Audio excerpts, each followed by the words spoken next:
Hi అందరికీ నమస్తే. నేను మీ రమాదేవిని. ఈరోజు బ్రోకోలీ ఎగ్ ఫ్రై ఎట్లా చేసుకుందామో చూద్దాం. ఆరోగ్యానికి కూడా ఎంతో మంచిది ఇది. ఇవాళ మనము బ్రోకోలీ గుడ్డు ఫ్రై చేసుకుందాము. ఇది ఆరోగ్యానికి కూడా చాలా మంచిది. సింపుల్గా జల్దీ అయిపోతుంది, చేసుకుందాం. ఇప్పుడు పొయ్యి ముట్టించుకుందాం. కడాయి పెట్టుకుందాం. కడాయి వేడైంది. నేను నార్మల్ నూనె 1 స్పూన్ పోసుకుంటున్నా. ఆలివ్ ఆయిల్ లేదు నా దగ్గర. మీ దగ్గర ఆలివ్ ఆయిల్ ఉంటే ఆలివ్ ఆయిల్ తోటి చేసుకోండి. బ్రోకోలీ వేసుకొని మంచిగా ఫ్రై చేసుకుందాం.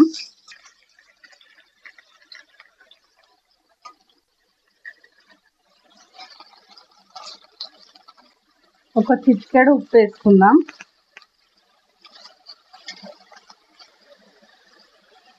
మంచిగా ఫ్రై అయ్యేదాకా ఫ్రై చేసుకుందాం.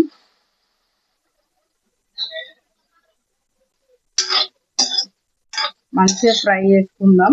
ఇంకా కొంచెం ఉడకాలి బ్రోకోలీకి గుడ్లు తయారు చేసుకుందాం. అది ఉడికేలోపు నేనైతే 2 గుడ్లు తీసుకుంటున్నా. మీరు 3, 4 అయినా తీసుకోవచ్చు. ఇప్పుడు కొంచెం 1 స్పూన్ మిరియాల పొడి వేసుకుందాం. చిటికెడు ఉప్పు వేసుకుందాం. మంచిగా ఇది కలుపుకుందాం.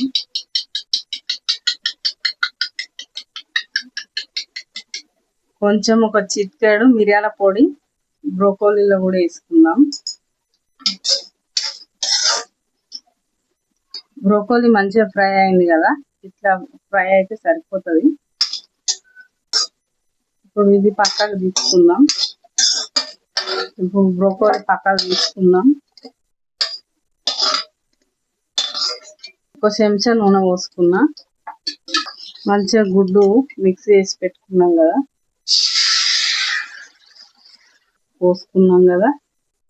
గుడ్డు మంచిగా ఫ్రై చేసుకున్నాము.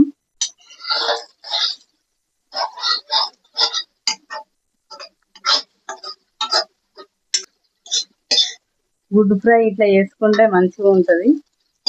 కొంచెం ఫ్రై చేసుకుందాం మంచిగా, ఇది కలర్ వచ్చేదాకా. సగం చెంచా కారం వేసుకుందాం. ఇప్పుడు ఫ్రై చేసి పెట్టుకున్న బ్రోకోలీ వేసుకుందాం.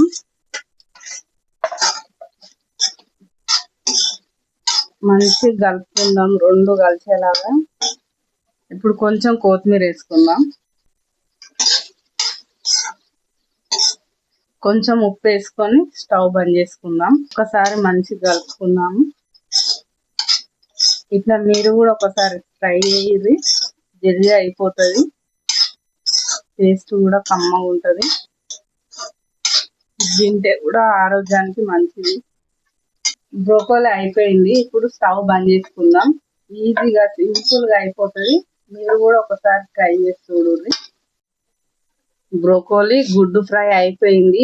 ఈజీగా సింపుల్గా జల్దీ అయిపోతుంది. ఇట్లా మీరు కూడా ఒకసారి ట్రై చేసి చూడండి. తినలేని వాళ్ళు కూడా, బ్రోకోలీ ఇష్టపడని వాళ్ళు కూడా తింటారు. చాలా కమ్మగా ఉంటుంది. లైక్ చేయరు, సబ్స్క్రైబ్ చేయరు, షేర్ చేయరు, కామెంట్ చేయరు. మళ్ళీ ఒక కొత్త వీడియోతోటి మళ్ళీ కలుద్దాం.